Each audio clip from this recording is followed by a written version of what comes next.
So nearby Brad, as I take a big sip of this beer, what's your favourite martial arts movie? I'm going to throw a curveball and just pick a shit one. The Tuxedo.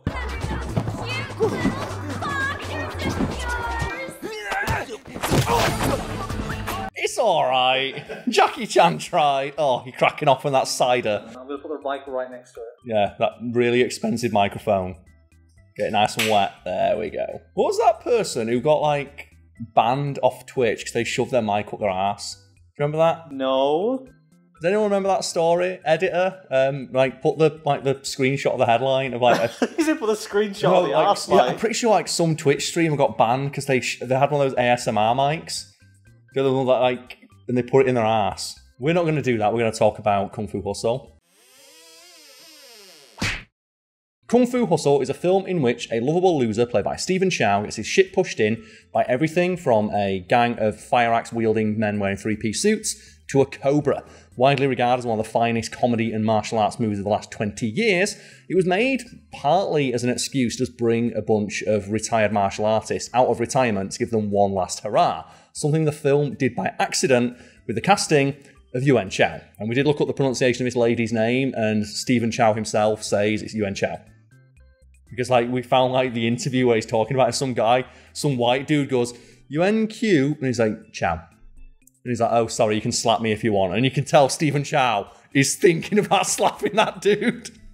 So you've not seen Kung Fu Hustle, have you, Brad? I'm surprised at that. As far as I'm aware, I haven't. Maybe it was one of the ones that came across my path a while back, but without a clip. Well, the easiest way is, do you recognise this lady? No. Okay, so you've not seen them. You've not seen Kung Fu Hustle, because the reason I say that is because this lady is the single most enduring visual from the entire film of just her, with a cigarette half hanging out of her mouth, with rollers in her hair, looking just progressively more pissed off as the movie goes along. And the basic plot is there's just this guy. He's he's a lovable loser, a bit down on his luck. He's he's a petty thief. He goes around hustling people, hence the name, using his kung fu, by pretending he's a kung fu master. And he accidentally tries to hustle a bunch of people who end up being actual kung fu masters. And shenanigans ensue, a bunch of cool martial arts stuff happens, and then in the end it turns out that Stephen Chow is the chosen one.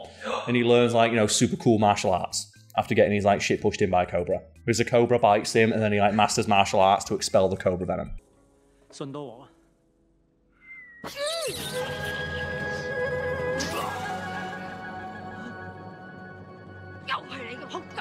One of the jokes is he gets beaten up all the time, but he's always fine. It's because he's a secret martial arts master who uses martial arts to remove the illness and disease and broken bones from his body. Because there's a bit in the film where they're throwing knives. It's give me a knife.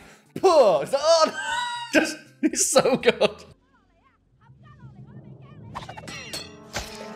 It's one of those films where it's so fun to watch because, especially if you're a fan of Stephen Chow films. Have you seen Shaolin Soccer? Oh, of course. Yeah, every actor from Shaolin Soccer is in this because obviously he just casts all his mates. And just I was watching it and I know that guy from Shaolin because I watched Shaolin Soccer first, which is not as good as Kung Fu Hustle, but it has a place in my heart.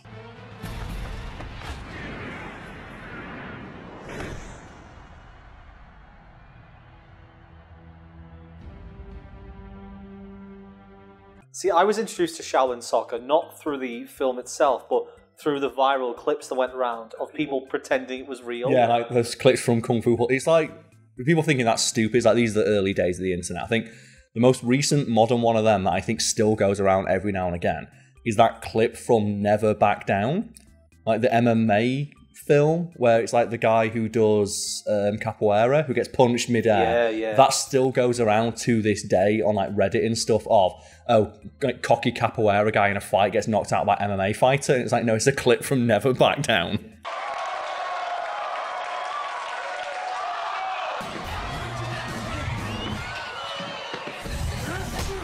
And the reason I love that film as well, and it's just a detail that always cracks me up. Have you seen Never Back Down? Only that scene. Only the okay. So Digimon Husou's in that, and it's one of his earliest mainstream roles. He's always sweating, and I don't know how else to say it, but he is perpetually moist throughout the film, and I don't know why. And just one of the funniest parts is literally the only scene he's not sweaty in is when he wakes up, and the first thing he does is throw water on his face. So it's like, I must stay down. Why does he have to be so damp throughout that movie? Anyway, we went to Kung Fu Hustle. And Yuan Chao, she was like, a staple of the Kung Fu movie industry for decades. In fact, she studied with none other than Sammo Hung and Jackie Chan. Like, she was one of their classmates and a close friend of both men. And she was one of the so-called Seven Little Fortunes. Are you familiar at all with the Seven Little Fortunes? Completely unfamiliar. Well, that's the name given to, as you might expect, 7 alumni from the Peking Opera House who were singled out as being especially good at what they did, and just have all gone on to great things. Like, some greater than others, like Jackie Chan being the most famous one. We saw, Sammo Hung.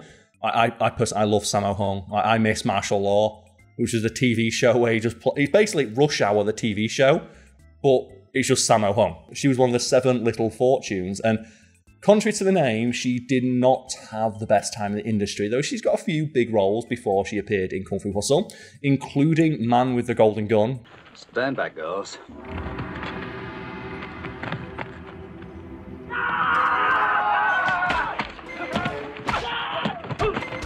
And I love Man with a Golden Gun because I think it is peak James Bond is just wank at everything he does.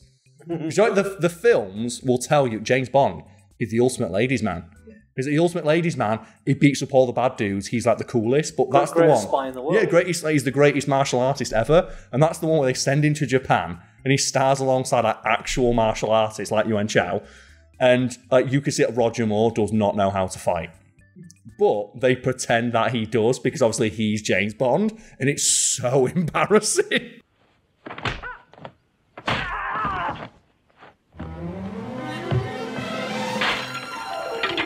They played into that in the remake of The Green Hornet, didn't they? Because in the original, they tried to make it look like the Green Hornet was as good as Kato, and he just wasn't. Yeah, they tried to pretend some fucking dude in an overcoat in his 40s was as good as prime Bruce Lee. Yeah, so in the remake, they obviously cast Seth Rogen. And that's the joke, He was just a bit of a brawler, but he couldn't really do much. But then his valet was actually the actual martial artist who was good at everything. And that's why you have that great bit where he gives him a gun. And it's like, that's your stinger.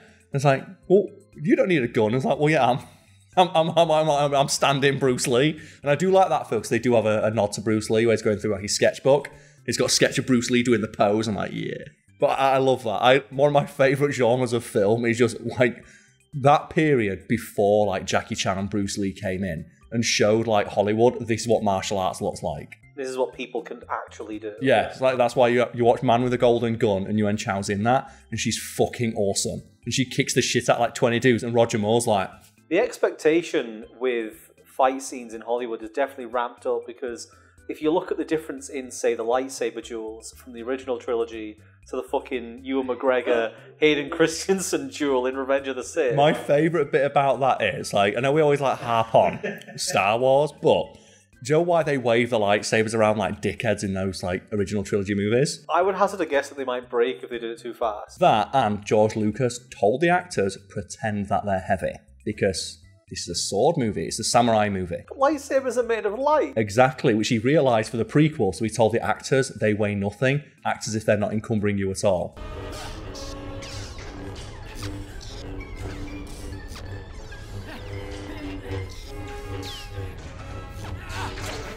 But isn't that so funny? It's like he told the actors pretend they're heavy.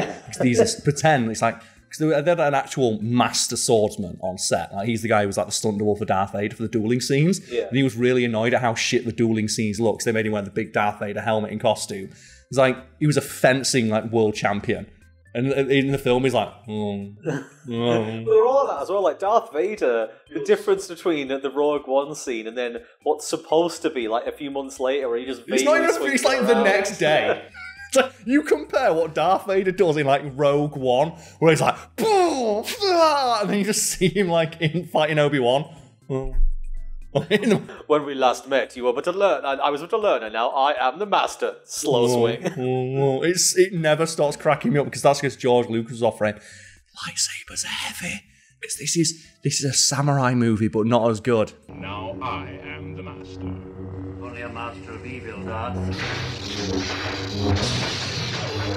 But then, if they were supposed to be heavy, why would you not have them swinging them around like, say, the Soul Edge or something, where they've got like heft to them and they're all long. I would absolutely love it if Darth Vader was doing the combos he does in Soul Calibur. 'Cause don't forget, Darth Vader is in Soul Calibur, and when his back throw is Emperor Toss, where he picks you up above his head and then throws you down, but you can throw people off the stage doing it. Oh, but Yuan Chao, she did not have much success in Hollywood as, say, Jackie Chan or Sammo Hung. And in fact, she basically left the industry because she couldn't make enough money as a choreographer or a background stunt woman. And she had to supplement her income by being a dancer in nightclubs.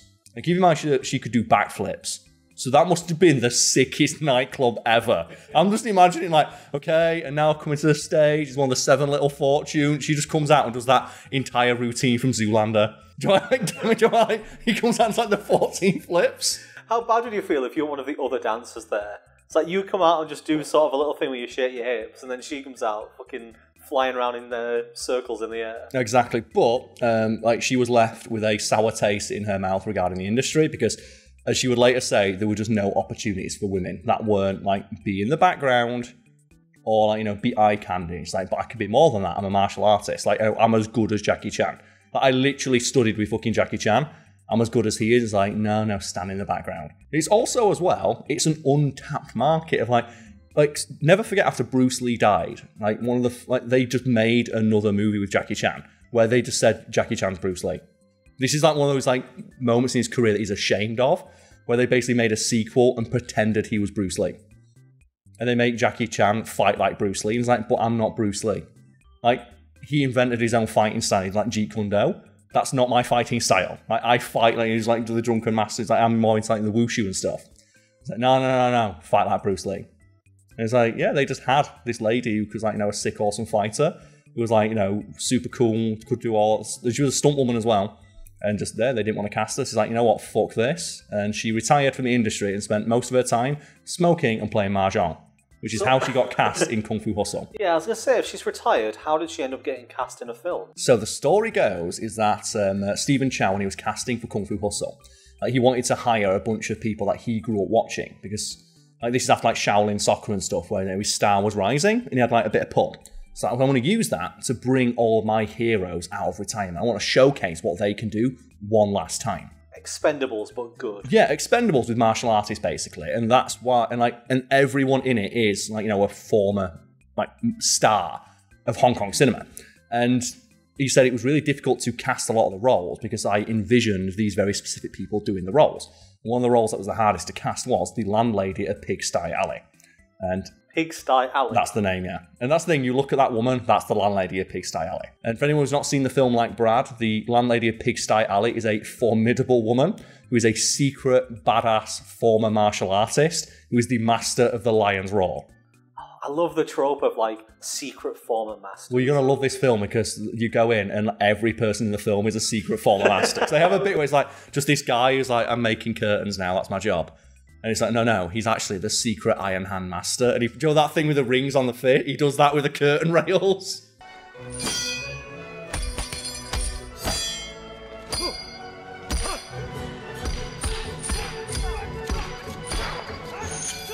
It's worth watching just for that scene alone of all the masters when they awaken their latent kung fu. And you see the landlady and her husband, and it's the husband's it's really funny. You've seen Kung Pao, Enter the Fist. Master Betty is a husband. It's that's me. He's that dude, and that's you look and you go, hey, it's that dude. I remember him from this old martial arts movie, or I saw him got beaten up by Jackie Chan in a movie once. He's it's so good, and he's yeah, I want this dumpy housewife who's actually this formidable martial artist, but she's a no nonsense motherfucker. And while he was casting for this role, he saw just Chow over in the corner, chain smoking, with rollers in her hair, and went, that's her. It's is she auditioning today? No. She's here with a friend. And he went over and went, can I talk to you? Do you want to be in a movie? It's I'm not being in movies anymore. It's what? So, I was in movies a few years ago. I'm here with a friend. It's wait, you're a movie star? So, I was, not anymore. I'm going home, bye. And he looks her up and he's like, holy shit, like, I try to cast a secret badass former martial artist, and there's a woman who walked into my office who is this former awesome martial artist who's now retired. I need her. And he went to her house, he found out where she was from a friend, went to her house and found her outside playing mahjong and smoking, and went, that's her, that's the landlady of Pigsty Alley. Will you be in my movie? And she's like, no, fuck off. Which only made him want to cast her more, because that's the exact attitude that character should have.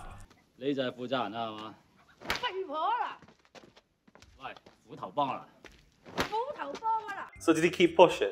Well, he did, yeah. And eventually, she relented when she found out that the film is like a homage and a send-up to the kind of movies that she was in, and that her old friend Sammo Hung was a producer. She's like, you know what? I'll be in this movie. And you know what? She even went ahead and gained like 20, 30 pounds so she could be more properly able to play a dumpy housewife. And just, I love the idea that she just didn't want to do it. It's like, that only makes you even more perfect for the role. Because you know what? The landlady of Pigsty Alley would also not want to be in my movie. Life imitating art. Exactly, yeah. And the fact that, like, you know, she so perfectly mirrored the backstory of the character, she didn't even know she was, like, you know, perfect to play. Is so hilarious to me. And, like, you know, her fight scenes are awesome, and it ended up revitalizing her career. Oh, because nice. after she was in Kung Fu Hustle, people were like, wow, this lady's awesome. Wait, she's been in a bunch of movies as like a background actress? Holy shit. And also, yeah, that classic Hollywood thing of, let's just rip off Kung Fu Hustle. Oh, who are we going to get? Well, everyone else is too expensive. Stephen Chow's too expensive. Get that lady. And he's like, I'll do it. So she's in a bunch of like Kung Fu Hustle style rip-offs. Hollywood is so shit at understanding why things are popular.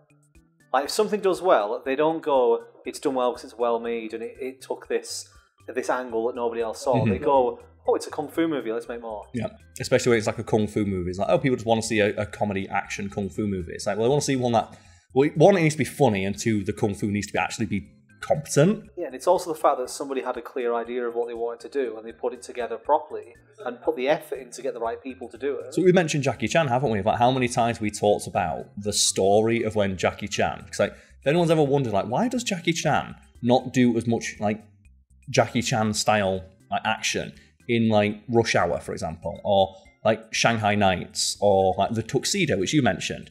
And the answer is that he'll come in and he'll say, can I do my choreography? And they're like, yeah.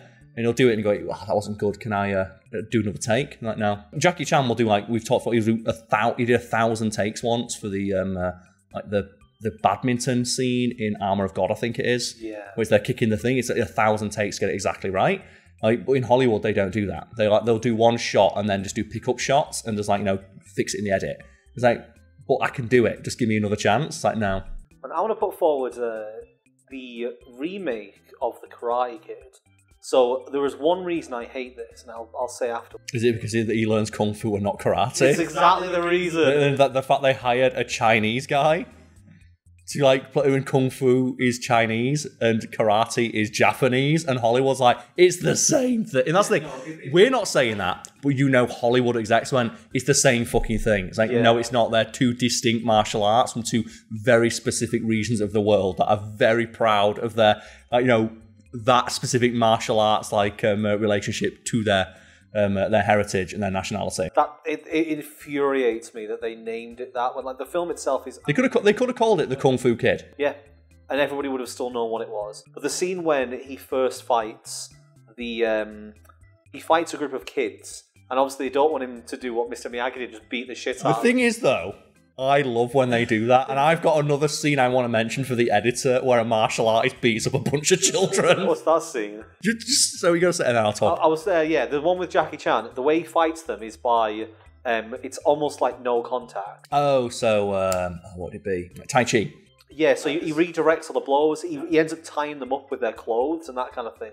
So he doesn't actually hurt them, he just redirects their movement. What he should have done is what he does to that guy in Who Am I, where he puts his like jacket over his head and then elbows him like 50,000 times. But he should have done it to the child.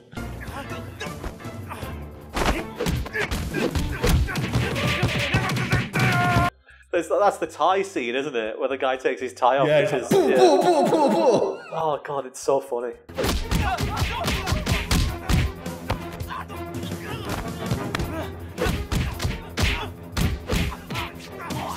You should have done that to the kids, like in the school uniform. What's the one you're talking about? So, in one of the Ip Man movies, there's a scene where Donnie Yen fights a bunch of teenagers, and he doesn't beat them up. Because like we all know, let's put in the scene from Ip Man where Donnie Yen turns that man's world to punch and punches him like 80,000 times in the face. Like the that's like the Ip Man thing.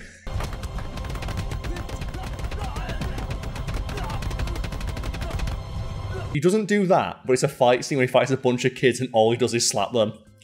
So he's just like, the kid swings, boom, it's just a slap. Just every kid just gets one hard slap across the face. It's so funny.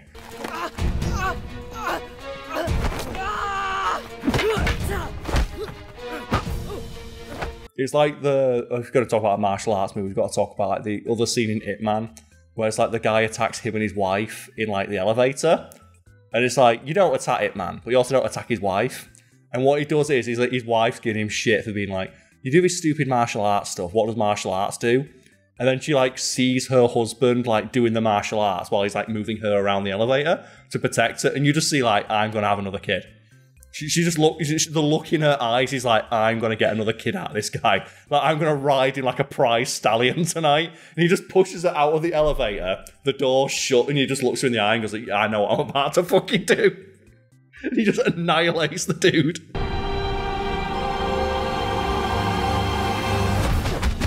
Oh man, I love those movies. There's one I'm struggling to remember the name of, and it's the one with Sean William Scott. Do you remember? It's where there's like a master whose temple gets raided and they're after this power, and he has to pass it on to a successor. Oh, is that Bulletproof Monk? Yes, that one. Is that the one where they talk about hot dogs? Yeah. That's Chow Yun-fat, isn't it? Yeah, but that one's great. I love that one. Like, I assume if I go back and watch it now, it's probably offensive. It's wank, because like Chow Yun-fat does no martial arts.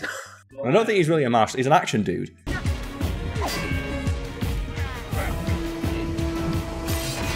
Yeah, but it was during that phase where Sean William Scott was big because of American Pie. Yeah. So he was in like all of these different films, and there's so many different, like, it's such a variety. Like, he has an eclectic set of films. Well, I like him when he's in like The Rundown or Welcome to the Jungle. One of my favourite ever Fact Fiend moments is when I mention a film called Welcome to the Jungle. And every single American watching it's like, well, it's called The Rundown, actually. And it's like, well, to Americans, there's this place called Everywhere Else. And that's what the movie's called, Everywhere Else. But every American in the comments is like, it's called The Rundown. It's like, yeah, in your country, where I'm not. It's called Welcome to the Jungle over here. I'd like to submit that, obviously, Dwayne "The Rock" Johnson would prefer it to be called Welcome to the Jungle because we know how much he loves jungles. Yeah, he's in so many jungles. Oh, that film's great because that's the one where just The Rock never uses guns. Oh, except when he has to, and they say, "Why don't you?" He does the double shotgun reload on a so box. Good. Oh man!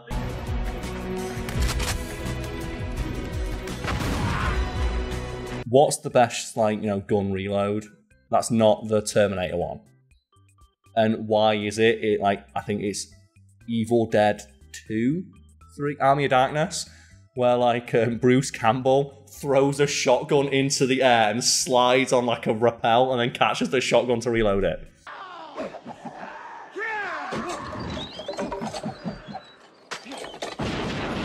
I think there's quite a lot of, it's either Rocket Jump or Corridor Crew, like the guys who do the visual effects online.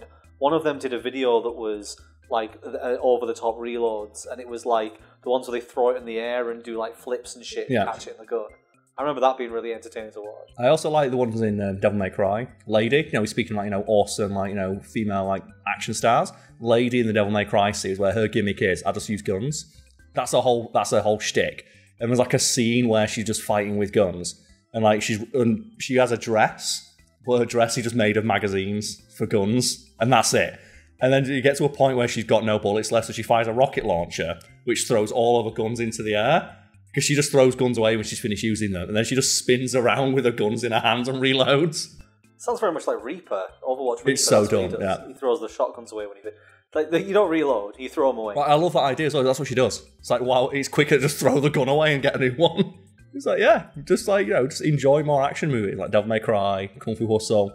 And yeah, just go watch more movies that lady in. Which is a shame she didn't really lead many, except for the crappy Kung Fu Hustle knockoffs. It's just make better decisions, Hollywood. Let kick-ass female action stars make kick-ass action movies, because I want to watch more of them. They're all rad.